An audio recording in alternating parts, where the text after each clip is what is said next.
রাসূলুল্লাহর আদর্শ মেনেছিল বাংলাদেশ শুধু নয়, তাম পৃথিবীর কয়েকজন আলেম।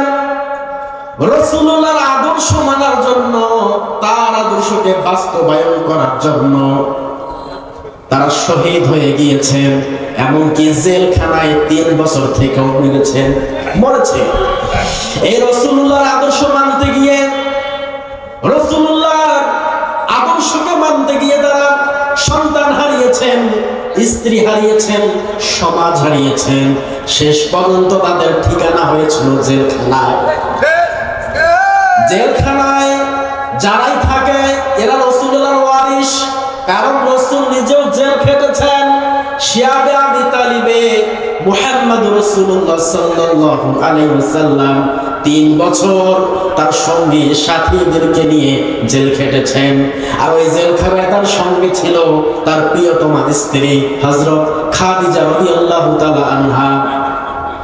হযরত আয়েশা একবার বলেন, ইয়া রাসূলুল্লাহ, ইয়া হাবিবাল্লাহ, কি এমন পেয়েছেন খাদিজার ভিতরে, খাদিজাকে আপনি ভুলতে পারেন না? বয়স্ক একটা মহিলা। আল্লাহ নবীর সঙ্গে সঙ্গে খাদিজার মুখটা টিপে ধরেছে, একদম এইভাবে ধরে নিয়েছে। আল্লাহ নবী বলো, আয়েশা, একবার উচ্চারণ করেছো, আর দ্বিতীয়বার উচ্চারণ করবে না। ও আয়েশা, তোমরা হলে আমার সুখের দিনের স্ত্রী, আর খাদিজা হচ্ছে আমার দুঃখের দিনের স্ত্রী।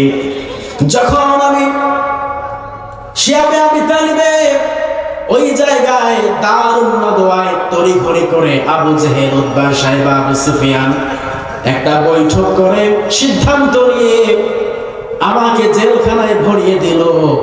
ওইখানে আমার সঙ্গে আমার স্ত্রী খাদিজাও ছিল। ও আয়েশা শোনো, আমার স্ত্রী হযরতে খাদিজা ইসলাম গ্রহণ করার পর তার যতগুলো ধন সম্পদ, টাকা পয়সা রয়েছে, ইসলামের জন্যই সবগুলো ধন সম্পদ আমি রাসূলের পায়ে বিলিয়ে দিয়েছে। বলে